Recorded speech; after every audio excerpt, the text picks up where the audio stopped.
জি, আল্লাহ তাআলা আমাদেরকে এই দুনিয়াতে প্রেরণ করে কতগুলো নিয়ম কানুন দিয়েছেন যে তোমরা এই এই নিয়ম কানুনে চলবে। সেই নিয়ম কানুনের মধ্যে আল্লাহ তাআলা আমাদেরকে পুরুষ এবং নারী উভয়ের মধ্যে কি করলেন, একটা বিধান দিয়ে দিলেন, পর্দার বিধান। আল্লাহ তাআলা নবী ঈসা আলাইহিস সালামের মা জননী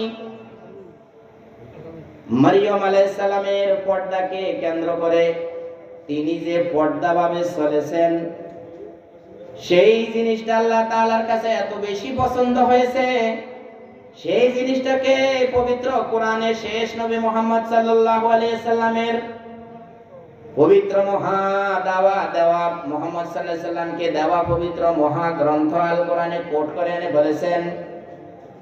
মারিয়াম নামক সূরার 17 নম্বর আয়াতে আল্লাহ তাআলা ইরশাদ করেন, আউযু বিল্লাহি মিনাশ শাইতানির রাজীম, বিসমিল্লাহির রহমানির রহিম, ফাত্তাখাযাত মিন দুনিহিম হিজাবা।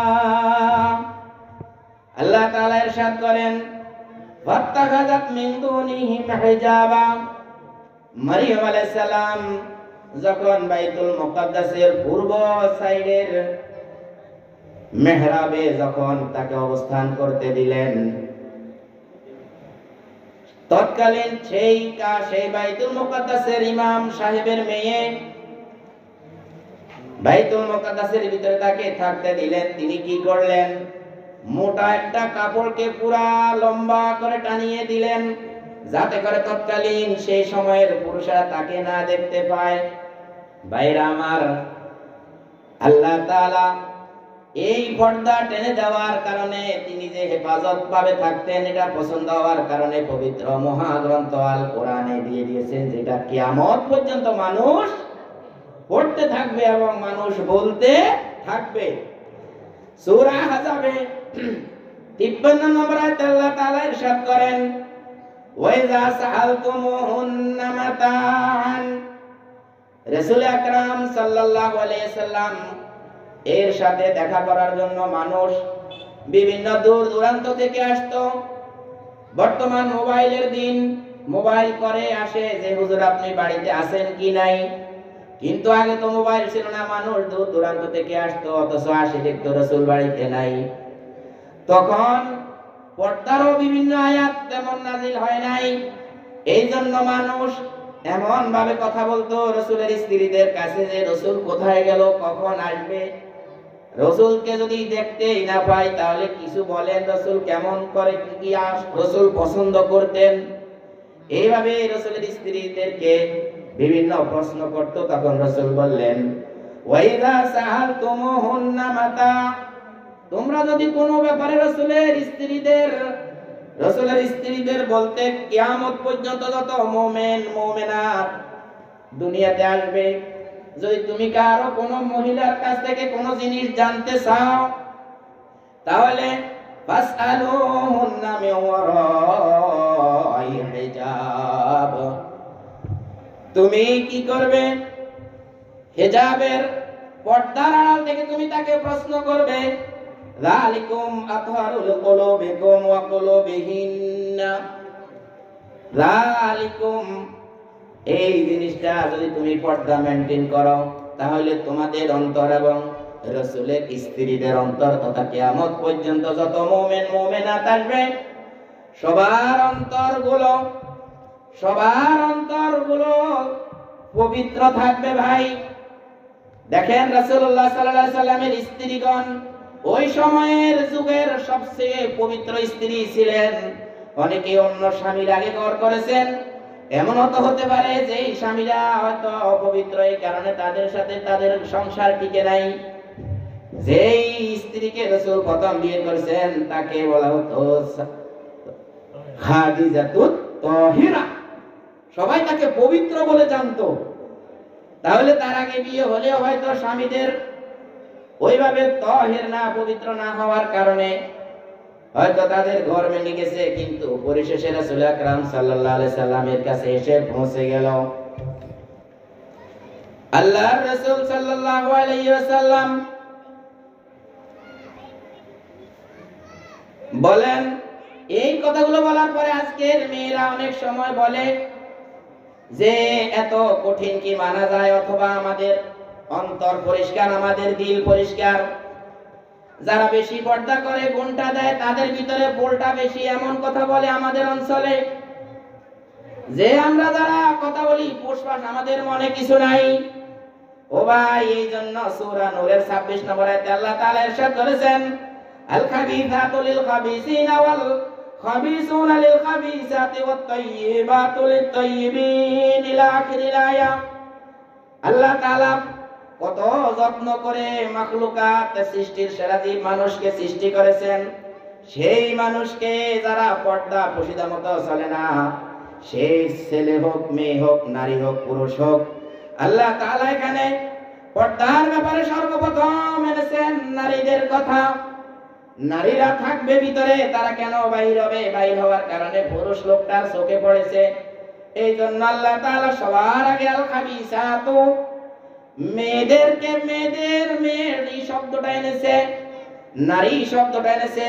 খাবিস, কোন মহিলা যে আল্লাহর আইন মানে না, পর্দা করে না, তার জন্য কোন পবিত্র ছেলে নাই।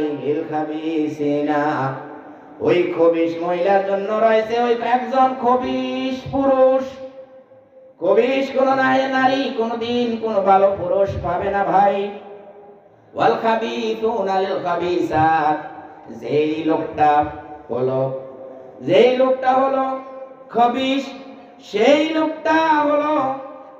লোকটা তার খাবিসাত, তার নাপাক মহিলা ছাড়া তার ভাগ্যে নাই। ওয়াত তাইয়্যিবুনা লিত তাইয়্যিবাত, আর যদি পুরুষটা পবিত্র হয়, তার জন্য পবিত্র নারী। উলাইকাল মুবাররাউনা মিম্মা ইয়াকুলুন, তার ব্যাপারে যে যাই বলুক না কেন, আল্লাহ তাআলা তার জন্য বলতেছে যে এই লোকটা, তোমরা যেই দোষ দিতেছ, সেই দোষটা থেকে তারা মুক্ত। আল্লাহ তাআলা বলেন, ইয়া আইয়ুহাল্লাযীনা আমানু লা তাদখুলু বুয়ুতান গায়রা বুয়ুতিকুম হাত্তা তাস্তানিসু ওয়া তুসাল্লিমু আলা আহলিহা, যালিকা খায়রুল লাকুম লাআল্লাকুম তাযাক্কারুন। হে ঈমানদারগণ, তোমরা কোন ঘরের মধ্যে যদি যাও, বাহির থেকে সালাম করিও। যদি সালামের কোনো উত্তর না পাও, তাহলে তোমরা দ্রুত ফিরে আসবে সালামের কোনো উত্তর না পেলে। অথবা ভিতর থেকে যদি বলে যে ইরজিউ, তোমরা ফিরে চলে যাও, তাহলে ফারজিউ, তোমরা ফিরে চলে আসবে। কারো ঘরে অনুমতি ছাড়া প্রবেশ করিবে না। আর আমাদের দেশে এই সমস্ত কোনো কিছু আছে ভাই? যার ঘরে যায় বিরোধ করে কি ঘরের ভিতরে ঢুকে যায়, অথচ এটা কোনোদিন ইসলাম সমর্থন করে না। আল্লাহ তাআলা রাসূল আকরাম সাল্লাল্লাহু আলাইহি সাল্লাম বলেছেন, কিয়ামতের আগ দিয়ে এমন কতগুলো ঘটনা ঘটবে। তার মধ্যে বলা হয়েছে সিনফান মিন আহলিন নার, দুই ব্যক্তি আহলে নার, জাহান্নামী, লাম আরাহুমা কওমুম মাআহুম, তাদের এক গ্রুপকে আমি এখনো দেখি নাই, সামনে আসবে। সিয়াতুন কাআযনাবিল বাকারে, তার হাতে থাকবে গাভীর লেজের মতো ছড়ি। ইয়াদরিবুনা বিহান নাস, সেই ছড়ি দিয়ে মানুষকে মারবে। ওয়া নিসাউন, আরেক গ্রুপ হলো এমন মহিলা, কাসিয়াতুন আরিয়াতুন মুমিলাতুন মাইলাতুন, এমন মহিলা থাকবে যে মহিলা কাপড় পরবে, কাপড় পরার পর তার উপর দিয়ে তাকে দেখা যাবে তার সমস্ত শরীর। এই লোকটা তার উলঙ্গের মতো সে মানুষকে তার দিকে আকৃষ্ট করবে, অথচ তার পর্দার ভিতরে থাকার কথা ছিল। যাই হোক, সে কি করবে? রুসুহুন্না কাআসনিমাতিল বুকলিল মাইলা, সে তার মাথাকে উলঙ্গ করে রাখবে। আল্লাহর রাসূল বলেন, লা ইয়াদখুলনাল জান্নাতা, সেই ব্যক্তি সেই মহিলা জান্নাতে প্রবেশ করতে পারবে না। ওয়ালা ইয়াজিদনা রিহুহা, জান্নাতের ঘ্রাণও পাবে না। লা ইউজাদু মিন মুসিরাতিন কাযা ওয়া কাযা, রাসূল বললেন অনেক মাইল দূর থেকে জান্নাতের ঘ্রাণ ছড়বে, অথচ এই মহিলা, যে মহিলা পর্দা করে না, সেই মহিলা জান্নাতের ঘ্রাণ পর্যন্ত পাবে না। ভাইরা আমার, আল্লাহ তাআলা আমাদেরকে পর্দা মতো চলার তৌফিক দান করো। মেয়েদের জন্য যেমন পর্দা, তেমন পুরুষদের জন্য কি পর্দা। পুরুষরা যদি নিজেরা পর্দা মতো না চলে, তারাও জাহান্নামে যাবে। যেমন মহিলাদের জন্য যেগুলা বলা হয়েছে সেগুলা বললাম, পুরুষ